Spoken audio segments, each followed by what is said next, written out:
Thank you, Lauren. Good afternoon, everyone, and thank you so much for joining us today. For those of you who don't know me, I'm Shania Ferdinand, Enterprise Community Strategy Director at NatWest.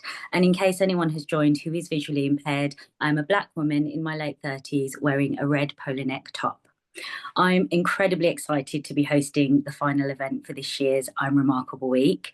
IAmRemarkable Week is an annual week-long celebration of inclusion, allyship, and empowerment. There have been some really fantastic speakers featured throughout the week, and if you missed any, you can find them on YouTube, and we'll share a QR code so that you can get to that later. As a passionate advocate for inclusion, it's an honour to partner with IAmRemarkable, an organisation NatWest have worked with closely since 2020. IAmRemarkable is a global initiative empowering people from all walks of life, especially those from underrepresented backgrounds, to celebrate their achievements in the workplace and beyond. And to date, they've reached over 700,000 attendees across 180 countries with the help of over 5,000 facilitators. Since NatWest Group's Gender Network started working with IAmRemarkable, we've trained over 30 volunteer facilitators across 4 countries and reached over 3,600 participants through 340 workshops with an average rating of 4.7 out of 5. And we've also been sharing the power of IAmRemarkable through various tools, including our own Remarkable Wednesday group and our internal Gender Network annual awards, which celebrate our colleagues' achievements in creating an inclusive culture. I'm ecstatic to be joined by Bianca Williams this afternoon. She's an elite Team GB sprinter and fearless voice for racial justice. Bianca is known for breaking boundaries both on and off the track. She co-founded the charity For the Voiceless, which aims to raise awareness for racial injustice and advocate for marginalised voices in Britain. And at Paris 2024, Bianca was instrumental to Team GB's winning silver as part of the women's 4x100 metre quartet, having won bronze and silver previously at various events throughout her career. And in 2023, Bianca was named in the BBC 100 Women list, which recognises inspiring and influential women from around the world. So welcome and thank you for joining us, Bianca. You really are remarkable in every lane. Did I miss anything? And how does it feel to hear all of your accolades listed out like that? You know, it's such a nice feeling just to hear what I've done and how much I've achieved over the years. I'm just so proud of myself and proud that I was able to even be in Paris and help the team get that silver medal. You should be really proud of yourself, and I bet your family are really proud of you as well. Do they often talk to you about your achievements? Yeah, all the time. Especially my son, like he tells everyone how fast I am, and he thinks he's faster than me. Have you ever tested that theory? I haven't. I feel bad. I always let him win, but there's going to be that one day where you can't win. But what happens on the day when you can't win? That'll be a hard day. Oh, yeah, exactly. But no, thank you so much for joining us, as I said. So obviously I have a whole room of questions here, but as our audience, we do want you to participate. So please do use the Q&A function. I can see some of you have already started in the chat, but use the Q&A function for your questions because I will be asking them intermittently. But for now, I'm just going to sort of dive into my questions. So my first question for you is, you've been a visible figure both on and off the track. And we have a phrase that we hear a lot, through some of the events we do called that says you can't be what you can't see. But can you just share, what has visibility meant to you as a Black woman in elite sport? Being a Black woman in elite sport, you're seen as being someone that's expected to be strong, expected to be resilient, but we're also navigating bias and double standards and sometimes being overlooked. And it is quite hard to sometimes just be open and be honest about it because you just don't want to get seen as being too difficult or making up a fuss. So there's a lot of pressure to perform, but also like you have to be able to represent and advocate and survive in spaces where sometimes we're just not built for us. And unfortunately, it shouldn't be that way. But I feel like at this level of my career, I'm hoping to kind of open the doors for other younger girls that look like me and look like the rest of the girls on the team, that you can have a voice, and you can't shy away from your voice because you're scared of not being selected or not being able to run on certain competitions or teams. So yeah, I do feel like it's important for me to have a voice, and have a voice and be a black woman that is at a high level in her career. Yeah, it must be difficult though to sometimes also, I guess, know or understand when is the right time to use my voice and when is the time not to. And my question is probably twofold, but do you have like, I guess, people or part of your community that you can share some of that frustration with, so that when you are in those spaces where maybe you can't be, as honest as you would like to be, Yeah. you're able to still have your message, like, but share it with impact. Yeah, for sure. Now there is, but even still, I'm such an introvert. So sometimes it takes me a while to, like, I hear things and I see things, but it really takes me a while to actually like comprehend what they mean. Mhm. And sometimes it's hard for me anyway to come out and say what's on my mind straight away. Like, I like to sit back and take a moment, and then, once I feel safe and once I feel like I'm not afraid, I then speak to, a member of staff or my coach or like someone on my support system who can then Mhm. guide me or help me in the best way to then take it further if I need to. No, and I think that's so important to have that, the people on your team who you can just totally like say it with, and then that helps you to reflect and refine. One thing Yeah. I often try to do is speak to people who have different perspectives to me as well, because then sometimes, I'll be honest, I'm very reactionary. So sometimes it'll be like someone said something, I'm like, I can't believe they said that.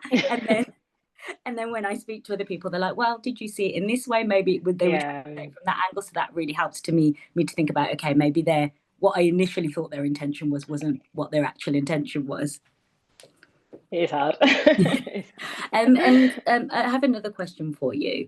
Is there something that you wish more people understood about the intersection of race and gender, and especially, I guess, in your industry? Um, oh, that's a tricky question. I feel like,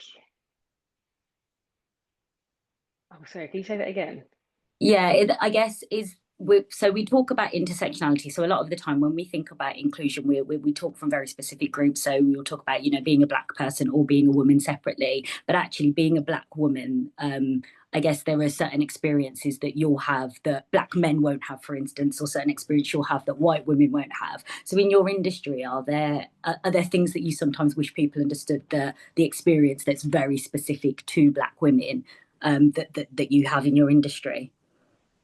Yeah, it would be this. I don't know if this is the right answer, but in a sense where our sport, where we wear literally like bra and knickers to compete in, or a leotard, Hmm. um, and there are a lot of girls that feel confident and comfortable with that, and they wear their hair and their makeup.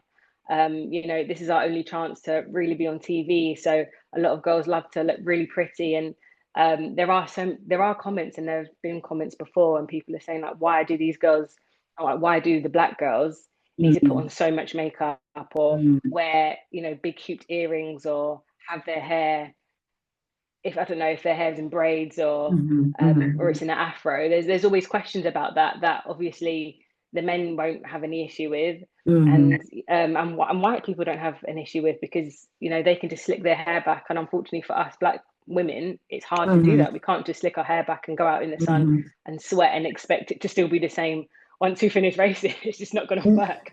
No, exactly. I know we were joking before when I was saying if my hair starts getting progressively curlier as I'm very hot today, and I'm sweating, but that is something that some people don't have to think about. And to some people it might sound trite and silly, but actually you do really have to think about how do I want to present myself. And when you are, especially on Yeah. TV, and it's so visible and you're on the world stage, of course you want to be able to look your best. And I don't think that anyone should be criticizing anybody for that.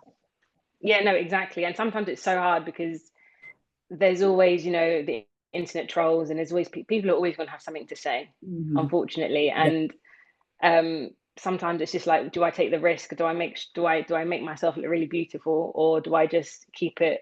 Do I dress down basically to Hmm. keep other people happy, so I'm not in their comments? So Mm. it's a catch-22, and it's really sad that it has to be that way, No, it is really unfortunately. sad because I know there are many women, and particularly black women in sports, who don't, as you say, go down the route of really beautifying themselves, and then they get accused of all sorts, which is really heartbreaking Yeah. to see. And I think, especially for younger girls watching, that there can be that. Growing up, I had this very real thing of am I ugly compared to, you know, some of my school friends who don't look like me. And I think it's something that people don't think about. It really does play on your mind. Yeah. We have had a few questions in from the audience, so I'm going to ask a couple of those. So you mentioned earlier about that you want to, you know, inspire those from the younger generation and help more young girls get into sports. But we have a question from Rosie who's asked, who's your role model and why do they inspire you to be the person you are today? Oh, I love that question. My role model would be Christina Horrigu. She is an Olympic champion from 2008. And I remember watching her and thinking, oh my God, this woman's incredible. And I was very lucky to be able to train with her for a number of years throughout my career, up until when she retired. And you see, you see why she's an Olympic champion. She Mm-hmm. had the strength of an ox. Like she was just so powerful, so strong. She never complained. She just got on with the work. She knew what she had to do to be the best. And it was Mm-hmm. just so amazing to see that firsthand, because not Mm-hmm. everybody has the opportunity to train with an Olympic champion, or Olympic. She got Olympic gold in 2008, and then in London, I think she came second. So it was just the fact that I was able to train with her after her Olympic gold, and to see Mm-hmm. how much of a fight that she would have to put into training every day. There were times where she was at the Mm-hmm. track before us, and we would get Wow. there at like 9 o'clock. So she would Mm-hmm. be on it, and there was no complaints, and it was just honestly, it was amazing to see, amazing to Mm-hmm. witness. Mm-hmm. How did you, that first meeting with her, how did you handle that? Because I sometimes get to meet some of my people that I'm like, I really admire you from afar. And honestly, I fall to pieces. I like fangirl. I feel like I say really inane things. But how did you deal with building a relationship with someone you'd admired for so long? It took a while. I was 16 when I first met her. So I was really, really young. Um, and she was just so mature, just so mature. She didn't want any nonsense. And I was full of nonsense because I was so young. That it definitely took a while for us to even have a close bond. But now, even though she's retired however many years ago, that she'll always check in on me. I'll always message her. Mm-hmm. Her sister, Victoria, we shared a room at the Olympics, and it's just nice to have those conversations where we can talk about Christine and just have those nice memories. And oh, honestly, yeah, she was just an amazing person to train with. Oh, amazing. Sounds so, so special. I actually was really fortunate. She spoke at one of our events a few years ago, and I was able Oh, to meet her really amazing. quickly. And some people, I think, when you meet them, you can just sense their spirit. And her spirit came across as really calm, really considered, Yeah, really she's just so kind. calm. Yeah, that I got that sense, and it was only 2 minutes. So I'm glad that was accurate. I'm going to take another question from the chat. So you mentioned obviously you have a son, and someone has asked, how did you take your break and coming back, and what is your take for people who have career breaks or some other kind of break? So I guess what advice would you give That's to a good people who are taking question. a career break? I'd say do it. I loved having that break. Although obviously my son wasn't planned. I got pregnant at a time. So I got pregnant in 2019, and the Olympics were meant to be in 2020. So he Mm-hmm. was not planned at all. Mm-hmm. And it took me a while to even accept the pregnancy. I didn't know what I was going to do. I was just thinking Mm-hmm. about the athlete rather than the mother that I could become. Mm-hmm. And once he was here, and I didn't train for a little while, and it was so nice to have that bond. I Mm-hmm. even look back and think, oh, maybe I rushed coming back into the sport too quickly. I should have Mm-hmm. just, maybe stayed at home a little bit longer, as much as I can, because I honestly, they grow so fast, and it's crazy that I've got a 5-year-old. But I would definitely say take that break and enjoy life. Life is so short and so many things that can happen. So take Mm-hmm. that break. Don't rush Mm-hmm. back into work. If you only go back when you feel like you're ready to give it 110%. If you're ready to give Mm-hmm. it 70%, then don't do it. Mm-hmm. Just take time for yourself and just think about your own mental well-being. No, I think it's so important because there's a lot, especially in our industry, there's a lot of consideration about taking career breaks for whatever reason, but for many women, it obviously is to think about motherhood. And I think there's almost that a bit of fear around, will people surpass me if I come back? Will there be opportunities? Will I still be viewed in the same way? Will they think that I still have the capabilities to do? I've been fortunate to know a few women who have actually managed to get promotions even while they were off. So I do think Oh wow, that's the amazing. changing, but it is still a worry for many. Yeah. No, it is definitely hard. Even when I came back, I was like, oh, am I going to be the same person that I was before? Like, how is my body going to cope? how am I going to cope with the Mm-hmm. evolvement of the sport? So since I stopped in 2019, like so many girls have come up and have run fast since my return. So it's like, am I going to fit in? Am I going to be able to, go to relay camps? Am I going to be able to even become the best in, in the sport after having a child? And I was so close to retiring so many times because Mm-hmm. it got to a point where it was just a bit too hard, or I got injured, and it's like I kind of hated my body a little bit because it just kind of Mm-hmm. let me down.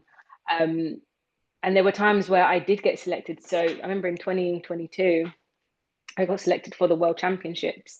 That was in Oregon, and I only went for relay. And they take about 6 to 8 girls for relay, but only 4 get to run at the end of the day. Mm-hmm. And it's very rare that they change a team for the heat and the final. Mm-hmm. Um, and I didn't get to run at all. And it was that moment where I was like, my son is 2. I'm in America. I've been away for weeks, and I just got really sad and really emotional. And we still had 2 more competitions after that. We still had the Commonwealth Games and then the Europeans. Mm-hmm. Um, the Commonwealth Games, I was able to run, and the Europeans, I was only able to run in the heats. And then when it came to September, so the end of the season, I didn't know what I wanted to do. I honestly, hand on heart, I was on the phone to my agent in tears because I was like, I just don't know if I want to continue this, because it's just so hard to physically be there. And I don't know, you just feel like you're missing so much of your life when you get to go to these competitions and you don't get to run. And it was just so heartbreaking. My son was only so little. I've left him for so long to try and get a Mm-hmm. career, and Mm-hmm. that I felt like the career was just like going away from me, and I Mm-hmm. wasn't going anywhere. Um, yeah, and I remember speaking to my partner, and he was like, "No, just come back to when it was like the winter training period. So just come back, just come down and enjoy it."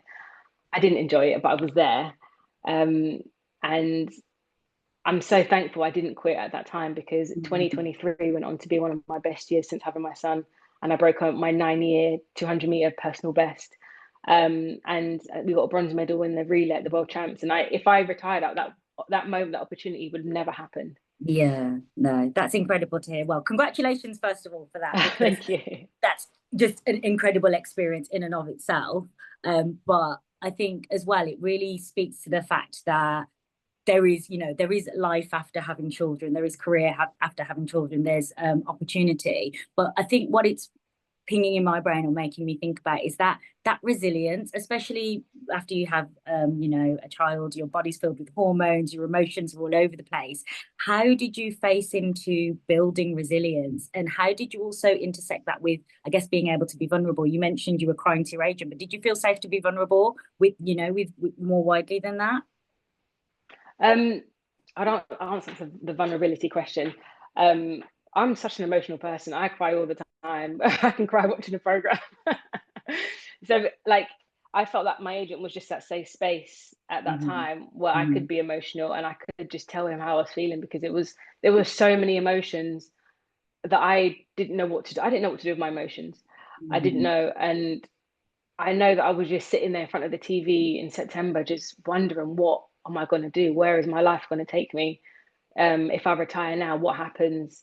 There was just so much confusion that I just felt like I needed to cry. I needed someone to hear and feel how I felt, because I couldn't just keep going around and trying to train when I didn't want to be there, or trying to compete when I didn't want to be there, because that's just not going to end well. Um, and your question about resilience, um, I feel like over the years I've had to deal with so much stuff where I've had no choice but to build resilience, to Yeah. become adaptable. Um, whether that's motherhood, whether that's injuries, whether that's, people not having my back, Mm-hmm.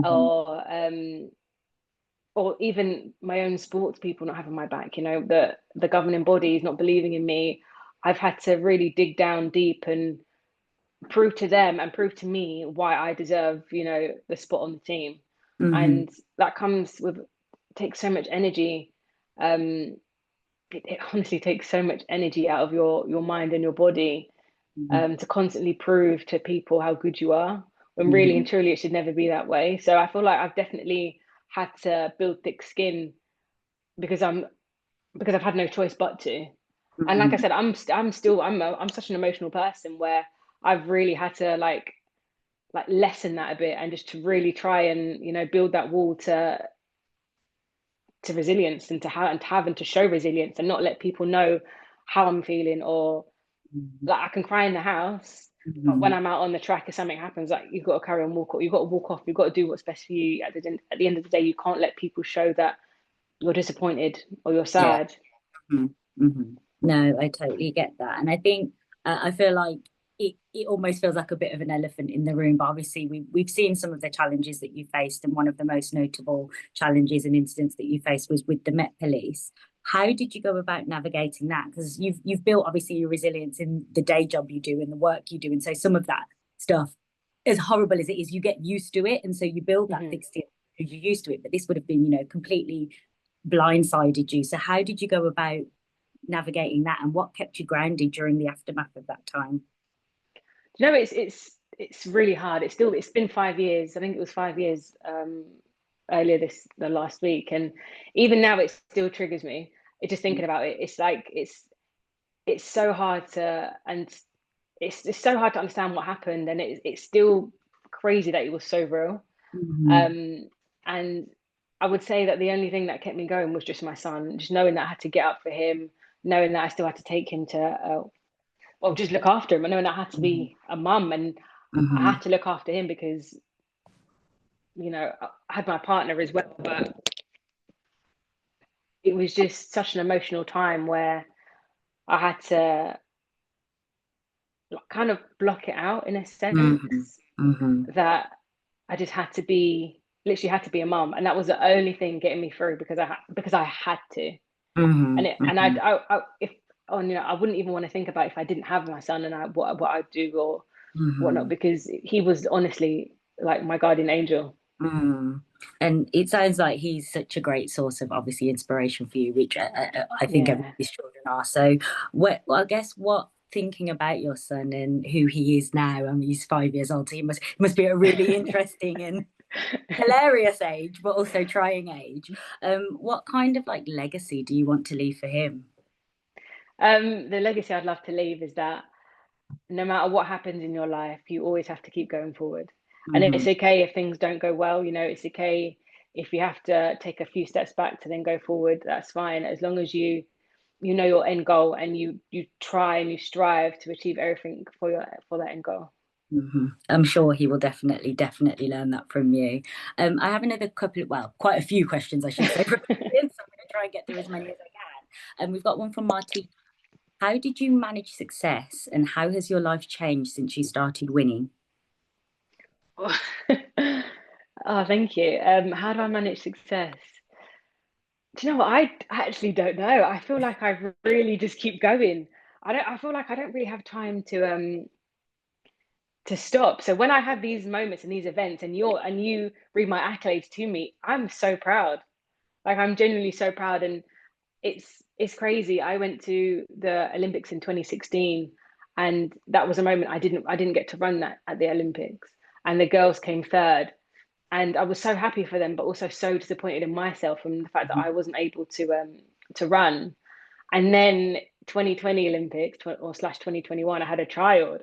So Hmm. then I thought, oh, is my Olympic dream, is it over before it Hmm. even started? Hmm. And to qualify for Paris in the 200 and to make the semi-final, I think I missed out for the final by 2 places, which I never ever thought I'd be that close. And then to get a silver medal with the girls, it was just so magical. Yeah. It was just, oh, honestly, I can't even put it into words, because it was just one of the best feelings in the world, to show that Hmm. you've worked so hard as a team, as individuals, to actually, we were so close to winning that gold medal. Hmm. And yeah, it's crazy. It is crazy. Yeah, no. Um, and I it's think just, my son was in Paris as well watching, and it was just incredible. oh, that It must have was been so. incredible. Did he understand what was going on? Yeah, yeah, it really, like, really well, actually. I was really surprised, but it's so nice to be able to have Like, those moments and have those memories. yeah, and share that moment with him, and that hopefully he like has that memory forever. That's such an incredible experience to have. We have another question. Sorry, I've just lost it. I'm just trying to find it again. Oh yes, that was it. Did you always know you were going to be an athlete or a top athlete? And what support system do you have? That one's from Elizabeth. Um, no, never. I never thought I'd be a top athlete, or I never thought I'd be this good. It's so crazy. My dad took me to Canvey Island when I was young, and I got chased by a dog. And his words were, "You outran that dog, so I'm going to take you down to the local track." And that's literally more or less how my journey started. Hmm. And throughout school, I was doing the borough championships when I was in Hmm. secondary school, and I got scouted by my local club, Enfield and Harringay. And then Hmm. again, my story took off, but never in my life would I say, Hmm. right, this is I'm going to end up at the Olympics. Like Hmm. it wasn't like I don't I don't know. It wasn't in my mind. It was just something that I Hmm. loved doing, that I just had a Hmm. passion for, that I'd train, you know, throughout the week, and my mum would, take me to the track on a Sunday, and it was just what was in our routine. But it's not something that I ever thought. And you hear stories where other athletes are like, "Oh yeah, I dreamed about being in the Olympics when I was younger." I wish that was me. I wish it was me. I think kudos to your dad though as well, because there are, and I think, particularly from some cultural backgrounds, there are parents who have a very set idea of what they want their children to do. And I know it's from a place of care, but oftentimes it's really linked to it's a good job because of, I guess, the potential for the earnings. But some children, are really like creative or have skills in other places. And even though they might recognize it, they don't always encourage it. So how was that to like have your dad, encouraging that talent and that skill in you? It was so good. Him and my mum, honestly, the best support system. Um, they literally come and watch me race now. Like Amazing. they are so on it as well. Like they they get upset if they miss a race, or they call me straight after. My mum will message me in the morning, message me afterwards. Like obviously they will come to the races that they can come to. Obviously the ones abroad, it might be a bit trickier. But they're either watching online or watching some way, that they've always got my support. And it's crazy. I've been doing this for so long, and I'm just so thankful for them. Like thankful Mhm. for my mum. Like after work, she would just take me to the track, and she'll be in the car for like nearly 2 hours whilst I'm training, and it's freezing cold. Um, and yeah, she's done so well. She's done so Mhm. well. That sounds incredible. Well, tell your parents thank you from me. Thank you. We've had another question that's come through from a few people. You obviously mentioned that you didn't necessarily dream of going to the Olympics. So if you weren't like a superstar athlete, where do you think your career might have taken you? I would like to think maybe in education. I love Mm. working with younger children, and just helping them become the better versions of themselves. And oh, sorry, my laptop is literally going to die. This is not good. Take your time. This is the beauty of technology. It enables us to Oh, talk there we across go. That's cities, so but funny. there's always the worry of, oh my God, is my battery going to go? That's so funny. Yeah, I would love to think that I'd be just inspiring people in some way. Like I'm so passionate about sport, and especially getting young girls in sport. I feel like it's so disadvantaged from when I was growing up till now. Like girls now, it's so rare to see them either doing a sport unless it's gymnastics, Hmm. there's or football. But in terms of running, like I'm so surprised when I see like young girls running fast, and Hmm. it's so rare, especially young black girls. It's so rare. Mm. And mate, I do wonder, how you said about certain parents Yeah, saying yeah. like it could be a cultural thing. I do wonder if that is the case where, really and truly running, it's not seen as, it's not going to buy you a house, is it? Yeah. So I do wonder if that's the case, and it's such a shame. And if I Mhm. can in some way help and really inspire, really guide, the youngsters of today, then that would be amazing. No, and I think doing the work that you do, that may lead, down the line into coaching young girls and inspiring them. And I'm sure, you do that already. And that actually links into a question we've got from Fraser. So he says, as a coach myself, I often see people hit walls or moments where they question whether they're good enough to keep going. In your own career, what did you do in those moments of doubt or defeat, and how did you coach yourself through them? And I guess now, we work with a team. How do Oh, you coach others through those types of moments? um, you have to really understand why, or for me anyway, I really try to understand why I do what I do, Hmm. why I first fell in love with the sport, where it's taking me. And I always think back and it's like, do I want to continue doing it? Yes. Why can't you continue doing it? And just try and write down the pros and cons, because it is so hard. The sport is so unforgiving at times. You're running yourself to the ground, and sometimes you pick up Mm. injuries so unexpectedly, and it's so hard to see the other side. But there's always that common goal, and I always talk about a common goal. There's a reason why you started. There's somewhere where you want to achieve. Mhm. It's so important to write these goals down and it slowly hit targets towards that goal. You don't have to hit major targets, but even if Fraser, even if one of your athletes, I don't know, has a bad training session that day, maybe they didn't hit the certain times, but maybe set a goal for next week. How can we improve that? How can we get you to run, a second quicker or 2 seconds quicker? There's always little things that can help Mhm. the journey, Mhm. and whether it's in schoolwork, or even just day-to-day life. If that meeting didn't go well, how can I better myself? How can I, I don't know, how can I achieve better things in that next meeting? There's always little stepping stones that you can go. And I feel Mhm. like we all put too much pressure on ourselves. We are Mhm. human at the end of the day, and it is really hard. Mhm. No, I completely agree. And I think especially, in modern day environment, there are so many like distractions, but also so many things we need to focus on and concentrate on. And sometimes it can feel like you feel like you're failing if you're not winning at everything, but Yeah. actually we're all just human beings trying to do the best we can. Gosh, And yeah, that is so true. so we have a question from Barbara. You probably touched on this a little, but how do you transfer the skills and behaviors of your sport into your daily life? Um, Oh, that is really good. I guess just like in terms of like the resilience and the adaptability, like I feel like I'm so resilient. I can get thrown into anything and I'll still be able to float. Like I'm not Mhm. going to sink. Um, and I know that like that's what sport has taught me. Sport has taught me to become so resilient because I Mhm. know that sometimes life isn't going to go the way that I want it to go. But Mhm. I can't put all my eggs in one basket. I can't put all my eggs in athletics because at the end of the day, I've been through so much. I've had a child. I've Mhm. been injured. I've had so many like things in life that have really tried to stop me and to Mhm.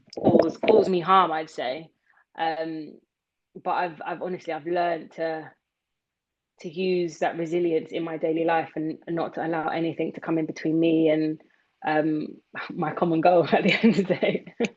So it's important to always keep your eyes on the prize, as it were. Yeah, always, always. And obviously, like it's not always going to go that way. And sometimes, when you're going in a straight line, sometimes you have to take that left turn or that right turn. But that's okay because if you keep doing what you need to do, you will get back onto that path and you'll continue to be great. Mhm. Thank you. So we have a question from Amy. Do you have a go-to routine to prepare yourself mentally for a race? And how do you try to overcome any demons before the big event? Oh, that's a really good question because you're always going to have demons. There's always going to be that person in your mind that's saying, I don't know if I could do this, or can I Mhm. do this, or should I do this, or am I fit enough to do this? But I know that I've trained well. Mhm. I know that I am fit. I know that I am healthy, and I always like to. I read a bit of the Bible before I Mhm. go out. And my mum's always telling me to as well. So I do that. And I also just sit down and just think about the positive that can come from that. That competition. I'm Mhm. always sitting down, closing my eyes, and taking some deep breaths in, deep breaths out, controlling Mhm. my breathing, and Mhm. just trying to know that I am in control, not Mhm. to allow like my negative feelings and my nervy. When you get really nervy, you get really anxious. Yeah. Yeah. I really try and tell my body that I am in control. I can do this. This is where I belong. I've Mhm. trained hard for this. I haven't just been training for, half the year to not perform. Like, I want to perform and, um, do my best. And it's also about confidence as well. You have to go in it confident. You have to be overly confident sometimes. Sometimes I even tell myself, all right, Bianca, calm down a little bit. Like, don't go too crazy. You don't want to be overconfident. But yeah, I do tell myself, like, you need to go out there. You need to, my coach always says to me, Bianca, walk with your chest high. Walk Mm-hmm. like you own it, even if Mm-hmm. you have to fake it till you make it. Mm-hmm. No, I think that's so important. And one thing that I've been told previously, I don't breathe a lot, or I don't proactively breathe. So even just taking that moment to center yourself and getting Yeah. oxygen in your lungs and just being like, I'm back in my body, rather than just being reacting to all of the external stimuli. So Yeah, it really works. yeah, no, it really, really does. So no, thank you for sharing that. And I think, like you say, the self-talk, because we often talk about, particularly women, particularly those from imposter groups, and it links to a question Jack has, sorry, those from ethnically diverse groups, links to a question Jack has around imposter syndrome. So in your career, have you ever felt imposter syndrome, or felt, as though I don't deserve to be here? Especially if, you compare yourself to your peers. What conversation do you have with yourself in those moments? Yeah, I would definitely be lying if I said I didn't, have moments of imposter syndrome. I think it's totally natural. And there's definitely times, even in training, where I felt like I wasn't, able to do a certain rep, or I wasn't able to run a certain times. And it's Mhm. just like, I literally say to myself, like, Bianca, you can do this. Like, I am fast, I'm strong, I am committed. Like, I can push myself. And um, my coach always says to me, like, I think he believes in me the more than I believe in myself, really and truly. And he will always say, like, I know you're going to run really, really well here. And sometimes I'm like, okay, I'm glad you think so. If you say so. Yeah, that's literally it. But um, again, it's just about trusting your body, Mhm. and trying to have that confidence, and honestly faking it. Put on a show, walk out with your chest high, and that will scare people. They'll be like, oh, she's ready. Oh, she looks good. Then they'll And be you scared of you. And you said something earlier, I think, about, you know that you've trained. So it's that preparing yourself as much as you can. And again, we're all human. We're all infallible. But actually, if you prepared yourself to the point where you're like, this is the absolute best I could have prepared myself, you have Exactly. nothing else to answer for, right? No, exactly. And you always just do your best. Like, your best is all you can give at the end of the day. We have two questions that are sort of linked here from Akanksha. I know it's actually two questions from the same person, but I feel like they're sort of linked. So I'm going to ask them, try and combine them both. Was there a moment in your life where you realized you were underselling yourself? And why do you think many of us struggle with self-promotion? Is that something you struggle with? And how do you go about, realizing I'm better than this, and I am actually going to, tell people how great I am? I literally do this all the time, and I always like act, you know, really shy, and I don't tell people what I've achieved at all. And I don't know why I do it. I don't know why we do it. Mm-hmm. But again, I do wonder sometimes if it's just, will you look overly confident? Will you look overly arrogant? Um, and yeah, I honestly I do this all the time. Like, when my son started school, I didn't tell anyone. I didn't have a clue. But if you found out and then asked me questions, I'd be like, yeah, yeah, that's me, yeah, Yeah, yeah. But yeah. I went to Paris, but I would never say, like, I don't know, if even if they asked me about, what do you do for work, I just, yeah, I just train. I just go to the gym. And I don't know why. That's such an I, interesting question. I don't know why we do that. I do think it's a cultural thing, and I think it kind of intersects because being British, we're very, stiff upper lip, stay reserved, don't brag too much. But also, so my family are Caribbean, and I have an auntie who I don't think she thinks about it in this way, but she'll say all the time, like, humble yourself. And I know she's only joking, but at the same time, I think there is this very kind of like cultural um practice that you can't be like too braggy for whatever reason. Some people think it's Yeah. because people will come and take from you. Some people think it's because, if you like you say, if you come across as too arrogant, then people won't like you. But actually, I think knowing that you're good, or someone's just said it's not bragging if it's based on facts. So True. I'm gonna get the team to send you the readout that I did of all your accolades. I'm gonna get them to send that to you, print it, put it on a wall, and just look at it if you ever feel like, oh, I can't brag. But That's true. you mentioned that you don't necessarily, share with the other parents at your school who you are. But we have a question from John, which I think is quite a fun question. Would you enter a parents' race in your Oh school my sports gosh. day? And if you did, would you slow down on purpose? Absolutely not. Oh, do you know what? My son's sports day is coming up and it's at a track, but the only reason I wouldn't be able to participate is because I'm currently going through a hamstring rehab process.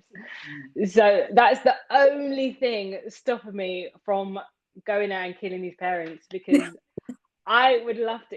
I've literally been waiting for this. I've literally been waiting to go to sports day and win. Fingers My son would crossed. be so happy. My son I would be over the moon. I bet he would. Fingers crossed for next year.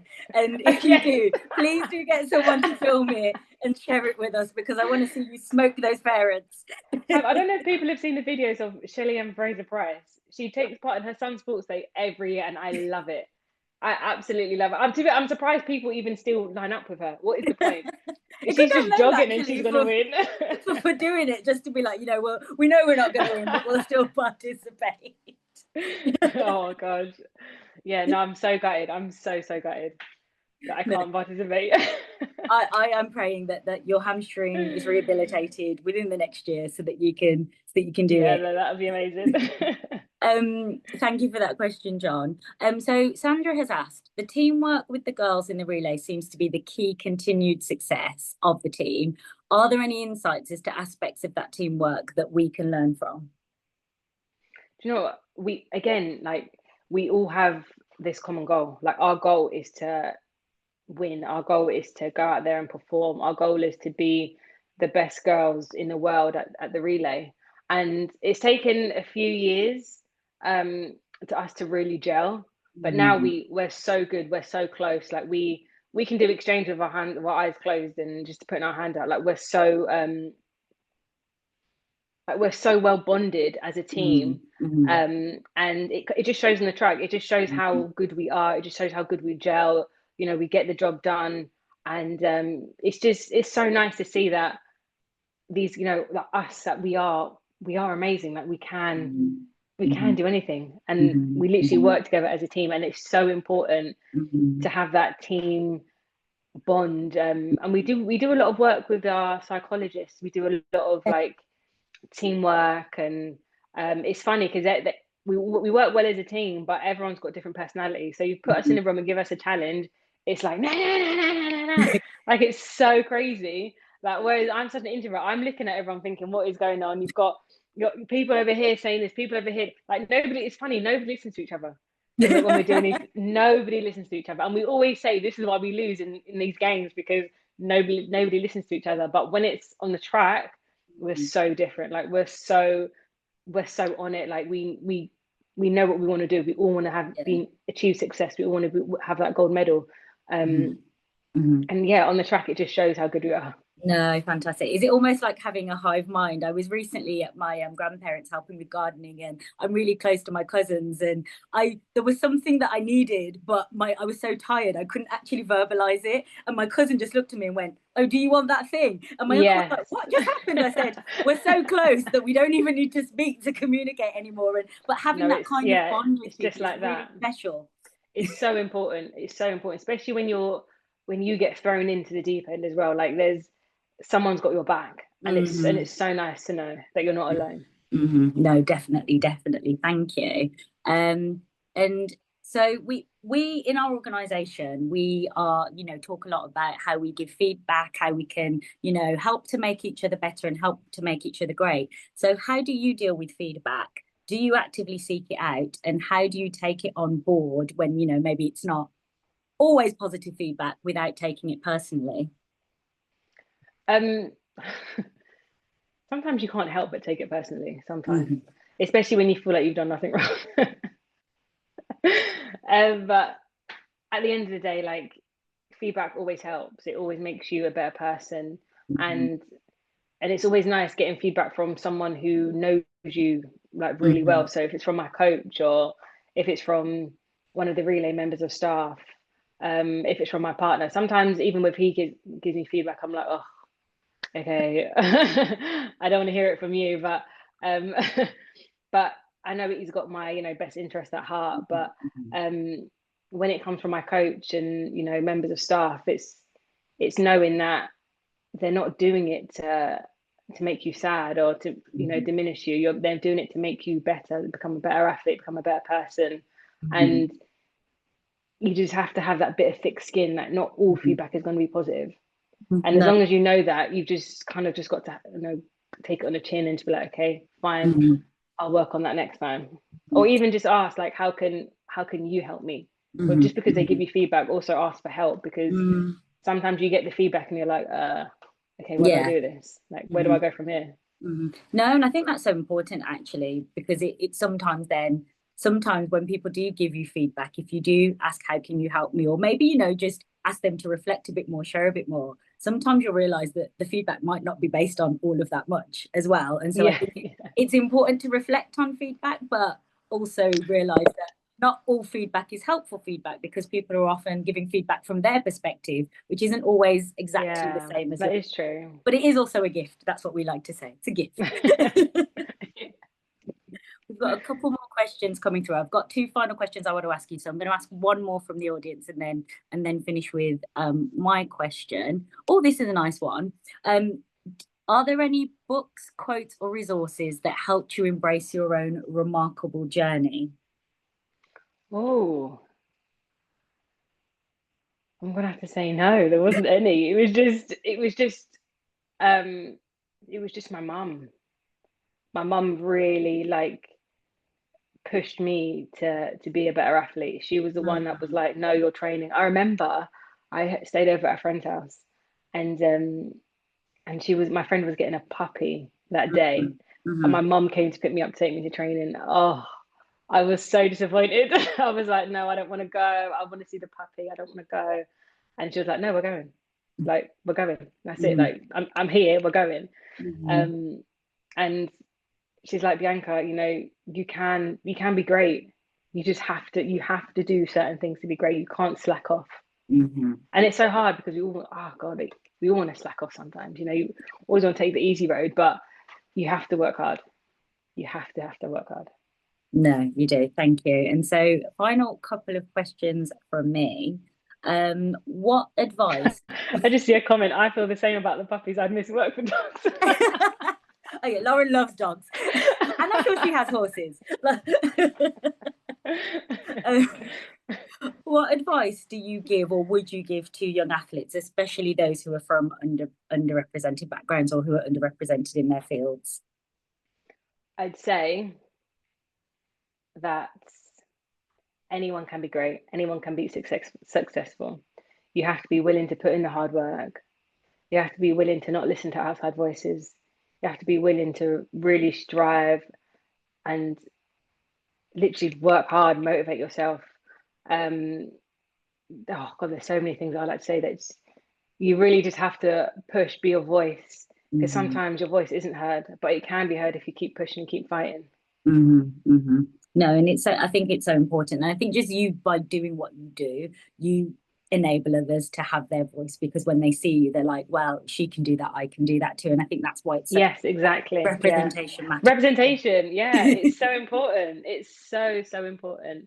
And I get so many messages saying, I want to be like you when I'm older. I went into a school earlier this year, and I was asking these year 10 students what they wanted to be as when they're older, and one of them said, I want to be an athlete. And I was like, go for it. Like, go for it. You just have to work hard. You can't go in it with like 50%. You have to put in 100%. I've seen a few comments where people are asking for you to loan out your mum, but you might need to loan your mum out who want to be athletes as well. We all need your mum and dad cheerleaders for all of us. That's so funny. And then my next question is, which I've now lost it. Oh no, this is it. So at the beginning of the session, obviously, I sort of listed out a whole bunch of achievements and accolades that you made. But what do you personally consider your greatest achievement to be? Is it just one? It can be as many as you like. Oh, We okay. I'd say my greatest achievement would be, firstly, my son. I can't imagine where life without him, to be honest. I can't. He's just so special, so magical. He makes me laugh every day, every day. There's always a story. My Olympic medal, that is up there because of the hard times I had at the previous Olympics, and I just didn't think I'd ever actually go to Olympics and or get an Olympic medal. And I'd say my World Championship bronze medal, because I got that in 2023, and that was the year that I'd run super fast, that I'd made the team, and I never thought it'd be possible. Fantastic. That and I mean, just thinking about what you've achieved already, are there any sort of future goals, or what are you thinking next? What's next for you? Hopefully I can recover from this hamstring injury and make the team for Tokyo, the World Champs in September. I would like to go for an individual, but even if I get to go for relay, I'd be very happy because the injury was pretty nasty. Or I didn't need surgery or anything. It was just like a really bad hamstring tendon tear. I'd love to do more talks. I'd love to, I do enjoy this, talking about my journey. I do love a Q&A, and I'd love to do more. And I currently work with the Youth Sport Trust. I go into a few schools and just help to inspire them. So I'd like to keep doing that. And yeah, I like to keep inspiring people and showing them that whether because you've had a child, or whether you've come across a crossroad in your career or in your life, like your journey doesn't end there. You can blossom and bloom into like the beautiful flower. You can continue your journey. Sometimes in life we have lots of hiccups and some that we can't predict, unfortunately, but we just got to stay grounded and just keep going forward. No, thank you. And for anyone watching on the call, if you have any opportunities for Bianca to speak, this is my call out now. Advocacy, get in touch.